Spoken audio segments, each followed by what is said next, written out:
CNN Money porque o Tribunal de Contas da União encaminhou um despacho onde traz duras críticas ao Banco Central em relação à decisão pela liquidação extrajudicial do Banco Master. O documento, que foi assinado pelo relator do processo, o ministro Jonathan de Jesus, diz que não está descartada a aplicação de uma medida cautelar sobre a decisão do Banco Central de liquidar o Banco Master. Portanto, o Tribunal de Contas da União abriu essa inspeção urgente no Banco Central para apurar se houve falhas, omissões ou demora excessiva na supervisão do Banco Master, que culminou nessa liquidação extrajudicial em novembro do ano passado. O Ministério Público, junto ao Tribunal de Contas da União, levantou a suspeita, inclusive, de que o Banco Central não teria reagido a tempo a sinais claros de deterioração financeira dos negócios da instituição, o que pode ter aumentado, inclusive, o risco sistêmico e pressionado o Fundo Garantidor de Crédito. O Banco Central disse que a liquidação foi inevitável, resultado dessa crise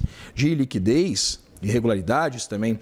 promovidas pelo Banco Master, descumprimentos legais, mas diz o Tribunal de Contas da União que essas justificativas elas foram só narrativas e não houve a anexação, portanto, de documentos-chave relacionados ao processo. O TCU deixou claro que não vai substituir o Banco Central do mérito regulatório, mas sim checar a legalidade, a motivação e principalmente a proporcionalidade, a coerência interna e a análise de alternativas menos drásticas para a solução, para a resolução desse imbróglio envolvendo o Banco Master. A inspeção vai reconstruir toda essa linha do tempo entre 2019 e 2025, ou seja, ainda também sob a gestão de Roberto Campos Neto à frente da instituição, também atingindo, portanto, a gestão de Gabriel Galípolo à frente da instituição, da autoridade monetária. Querem apurar o crescimento agressivo do banco, exatamente com essa emissão dos CDBs com juros, com prêmios muito acima dos praticados pelo mercado, pagando 110, 120, 130% do CDI, se alertas foram ignorados ou subestimados pela autoridade monetária, as tratativas com o Fundo Garantidor de Crédito e também esses imbróglios envolvendo propostas privadas, caso, por exemplo, do Fictor, da holding financeira Fictor, e, evidentemente, naquilo que culminou em todo esse processo, as investigações também, que envolvia a tentativa de venda do Banco Master para o Banco Regional de Brasília, estatal BRB, envolvendo exatamente essa tentativa de venda do Banco Master para uma instituição pública. Portanto, o TCU não descarta uma medida cautelar futura se houver risco de atos irreversíveis que prejudiquem credores ou esvaziem o controle interno. Mesmo assim, é vista como improvável, dentro do próprio Tribunal de Contas da União, a hipótese de que essa liquidação do Banco Master ela seja revertida. Esse é um cenário completamente improvável, de acordo com ministros do Tribunal de Contas da União, e essa possibilidade, inclusive, mesmo raríssima, mesmo completamente inviável, ela se tornaria, inclusive, pouco prática, até porque,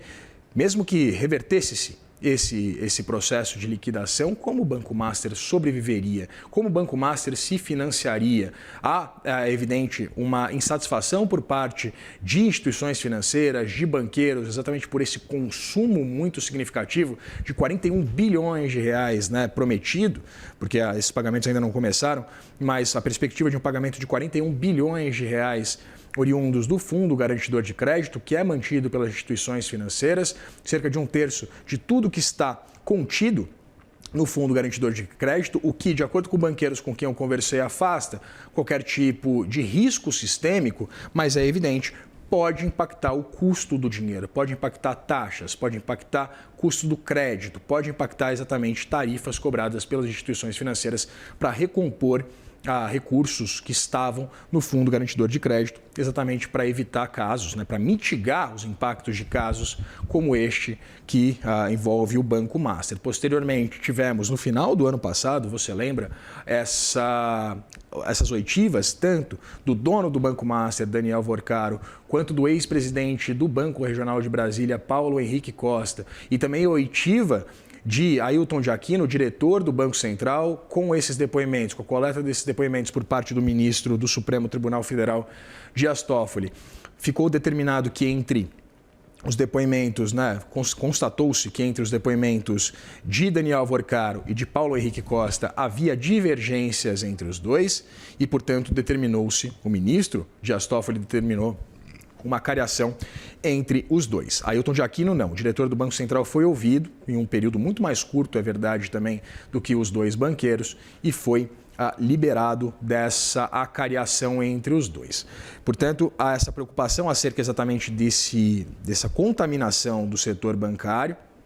E mais cedo, centenas de instituições financeiras e cooperativas de crédito voltaram a assinar uma carta em defesa ao Banco Central, em defesa do Banco Central nessa segunda-feira. O posicionamento afirmou ser imprescindível preservar a independência institucional e a autoridade técnica do Banco Central. Essa carta é assinada por 757 instituições financeiras, 689 cooperativas de crédito vinculadas a 15 entidades da Confederação Nacional das Instituições Financeiras. E segundo uma apuração da CNN, esse novo posicionamento responde a esses episódios mais recentes envolvendo o Banco Master, com essa perspectiva de um consumo muito significativo dos recursos que estão disponíveis no FGC,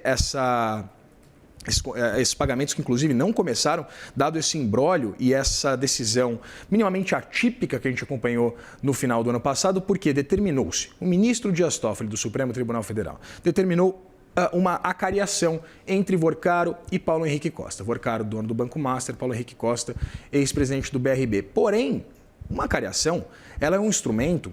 feito exatamente quando há qualquer tipo de divergência constatada. Os dois, porém, não tinham prestado qualquer depoimento ainda. Então, isso causou uma certa insegurança e uma certa desconfiança por parte do mercado, das instituições financeiras. Posteriormente, quando ouvidos e aí sim constatado qualquer tipo de divergência entre os dois, houve essa determinação a posteriori de uma acariação entre os dois. O Tribunal de Contas da União defende que mesmo que o Banco Central seja uma instituição independente do Poder Executivo, ele está sujeito à fiscalização do Tribunal de Contas da União, que é vinculado, inclusive, ao Legislativo, não é vinculado ao Judiciário. As instituições como um todo, elas estão, né, principalmente do ponto de vista orçamentário, financeiro, das suas contas, sujeitas a esse escrutínio feito por parte do Tribunal de Contas da União. Essa perspectiva, essa possibilidade, ela inclusive está disponível nos ditames da Lei da Autonomia do Banco Central, que foi aprovada durante a gestão de Jair Bolsonaro, e mais ainda, calçada também no artigo 71 da Constituição Federal, que estabelece no seu inciso 4º essa prerrogativa do Tribunal de Contas da União para realizar auditorias e inspeções por iniciativa própria ou a pedido do Congresso Nacional nos órgãos e entidades de administração direta e indireta, o que inclui, neste caso, o Banco Central, que é um órgão de administração da administração federal, né, apesar dessa autonomia operacional. Então, o TCU tem essa prerrogativa de investigar, de escrutinar as atividades do Banco Central. O que chamou a atenção foi que essa foi uma determinação inédita. Isso porque, de acordo com o Tribunal de Contas da União, não há uma série de documentos disponibilizados pelo Banco Central que justificassem uma medida considerada extrema por parte de alguns ministros do TCU de liquidação do Banco Master antes de qualquer tipo de outras alternativas mais brandas, quaisquer tipo de outras alternativas mais brandas serem adotadas. E a lei que rege, inclusive, as atividades do Tribunal de Contas da União, a Lei 8.443 de 1992, estabelece os procedimentos de inspeção, auditoria e tomada de contas e confirma que o TCU pode sim efetivar esse controle externo previsto na Constituição. Posteriormente, como eu mencionei anteriormente, né, a lei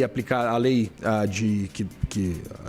concede autonomia do Banco Central, que foi aprovada em 2021, durante o governo de Jair Bolsonaro, não exclui esse controle externo do Tribunal de Contas da União. Pelo contrário, os diretores estão sujeitos exatamente a essa prestação de contas ao Tribunal de Contas da União. Então, há uma série de arcabouços legislativos, sim,